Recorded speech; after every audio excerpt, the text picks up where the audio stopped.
The last time we saw Bryan Kohberger in court was in January, after he had been extradited from Pennysylvania, where he was arrested on December 30th, 2022, and charged with the murders of 4 University of Idaho students who were murdered in their off-campus college home at 1122 King Road in Moscow, Idaho. So yesterday, he was arraigned, formally charged with the murders of Kaylee Goncalves, Madison Mogen, Ethan Chapin, and Xana Kernodle, and he had to enter a plea. So when the judge asked him, "How will you be pleading?" he instead took the third option, which I wasn't actually aware of because I'm not a lawyer, but now I've learned, and I'll forever know, that is an option that defendants have, is to either plead guilty, not guilty, or to stand silent. And through his attorney, he chose to stand silent. Now, I don't know about you, but it feels like a control move. As much as one might say, if he wanted control, he would say not guilty.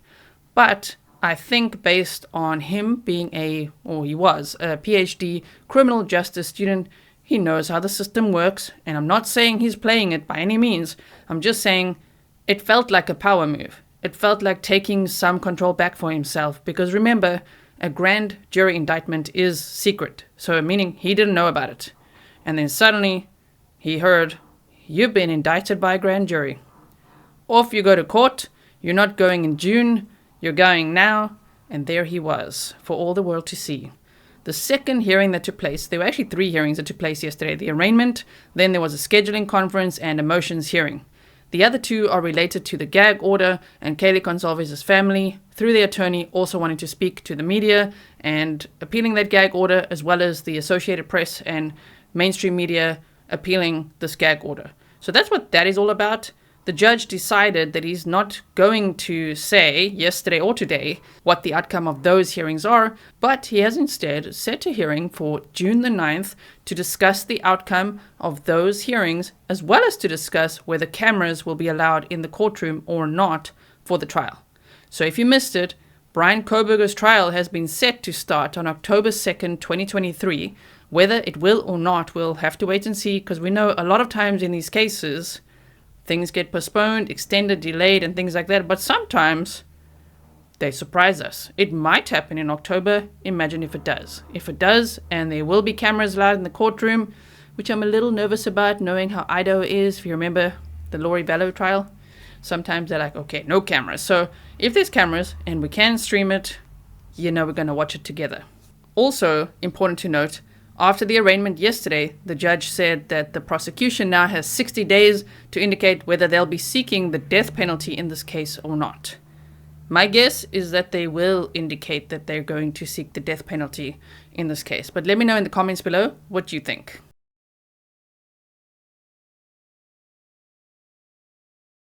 Okay, so first we have a motion requesting the release of grand jury materials under qualified protective order, which I understand would be exactly what the defense attorney should do. Like, show us what you got.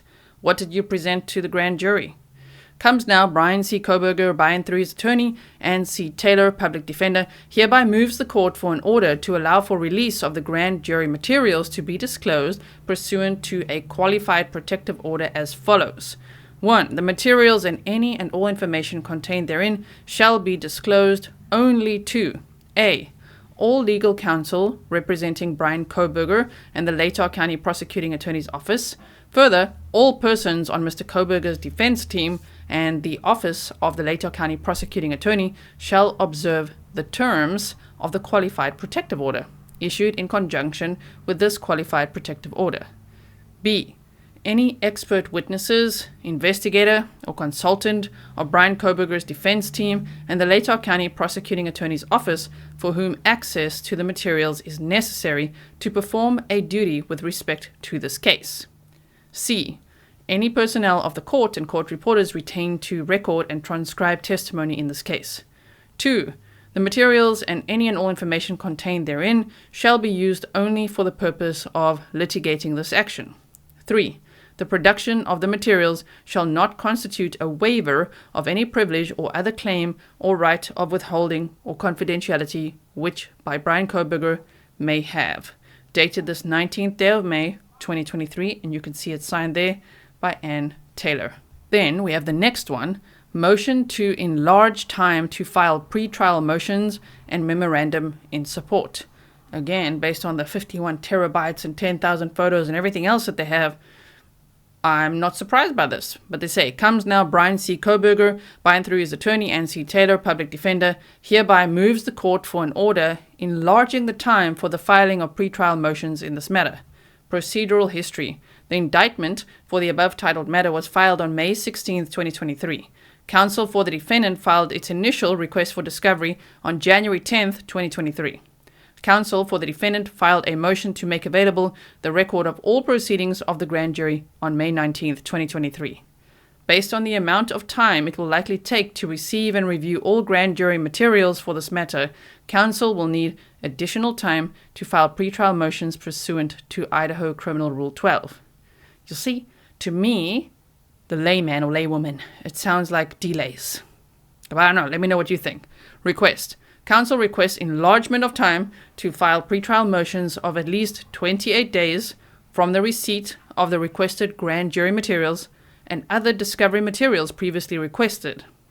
As of the time of the filing of this motion to enlarge time, counsel for the defendant has not received any of the grand jury materials.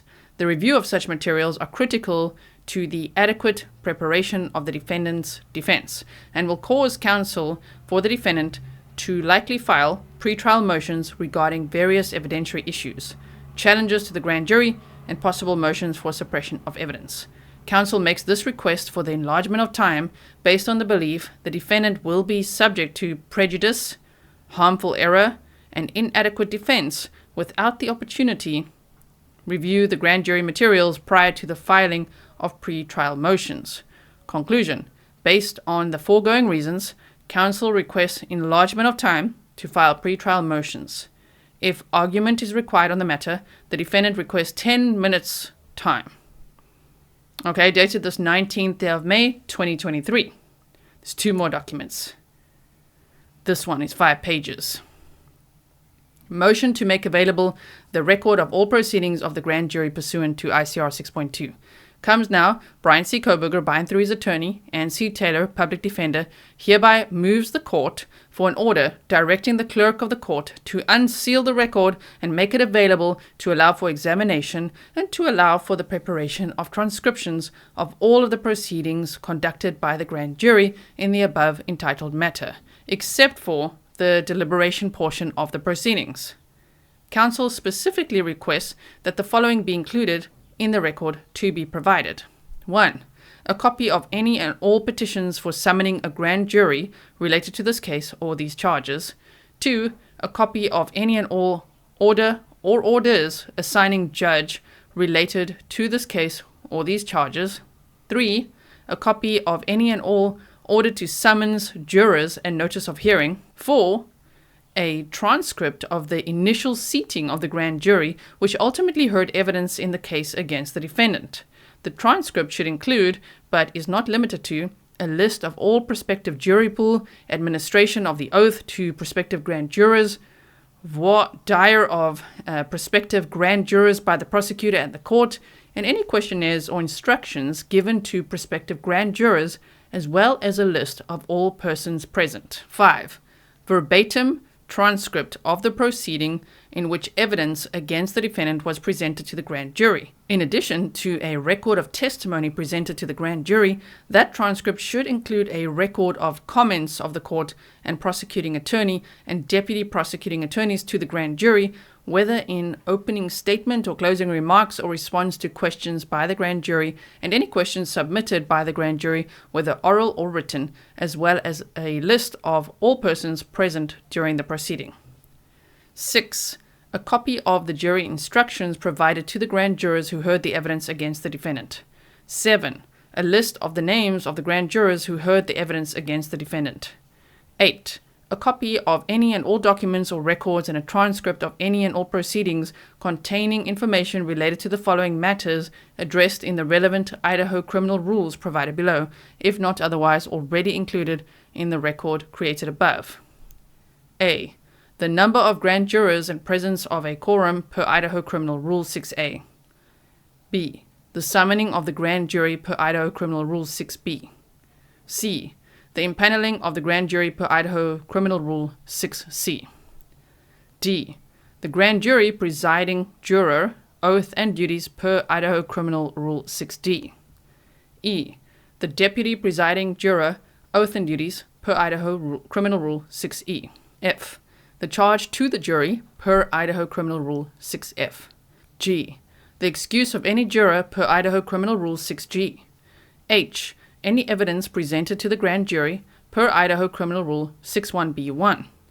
I. Any inquiry by the prosecutor regarding whether there are any grounds for disqualification of any grand juror per Idaho Criminal Rule 6.1b2. J.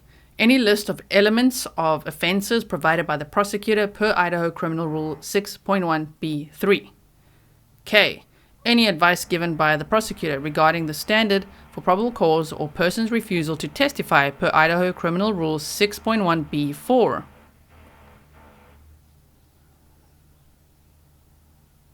L. Any grand jury subpoenas issued also per Idaho Criminal Rule 6.1b5.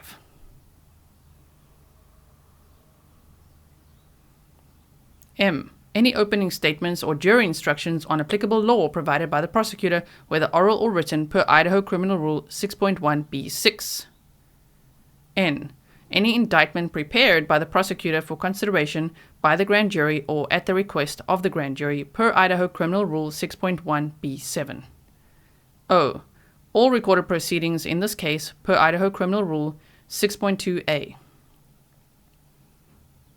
P. The presence of any and all persons at all times at the grand jury sessions in this case, and the permissions for such presence per Idaho Criminal Rule 6.3a. Q. Any subpoena and subpoena duces tecum issued either by the presiding juror of the prosecutor in this case per Idaho Criminal Rule 6.4a. R. Any questions asked of any witnesses per Idaho Criminal Rule 6.4b. S. Any evidence for the defendant requested or ordered to be produced by the grand jury per Idaho Criminal Rule 6.4c. T. Any returned indictment in this case per Idaho Criminal Rule 6.3d. U. A list of the vote of the grand jurors for each charge per Idaho Criminal Rule 6.5d and 6.5b. V. All documentation regarding a return of no bill pursuant to Idaho Criminal Rule 6.5e. W. Any and all other information, documents, records, or transcripts regarding the grand jurors or the indictment subjecting them or it to challenge per Idaho Criminal Rule 6.6. And X. The term of service of the grand jury per Idaho Criminal Rule 6.7. 9. A copy of any and all documents or records and a transcript of any and all proceedings containing matters related to the relevant Idaho statutory provisions contained in Idaho Code, whole bunch of numbers there, and any other relevant statutes. This motion is based on the 5th, 6th, and 14th Amendments to the United States Constitution, Article 1, Sections 8 and 13 of the Idaho Constitution, and enabling legislation enacting these guarantees. Furthermore, this motion is made on the grounds that the record of said proceeding is necessary for counsel for the defendant to prepare a defense in this matter. Counsel for the defendant further moves the court to order that the costs necessary for the preparation and completion of the record be paid at county expense and at no expense to the defense. This request is made on the grounds that the defendant was determined to be indigent and his representation is provided by the Office of the Public Defender of Kootenai County. Leave to present testimony and oral argument is hereby requested if the court is not otherwise inclined to grant this motion. Requested hearing time is 10 minutes, dated the 19th day of May 2023. And the last page is just signatures. Now, what does determined to be indigent mean? They say one without sufficient income to afford a lawyer for defense in a criminal case. If the court finds a person indigent, the court must appoint a public defender or other attorney to represent him or her. And then finally, the order to enlarge time to file pretrial motions, 1 page. The court having before it the motion to enlarge time to file pretrial motions and good cause appearing now, therefore, it is hereby ordered that defense counsel has 30 days from the receipt of the grand jury materials to file any pretrial motions in the above entitled matter.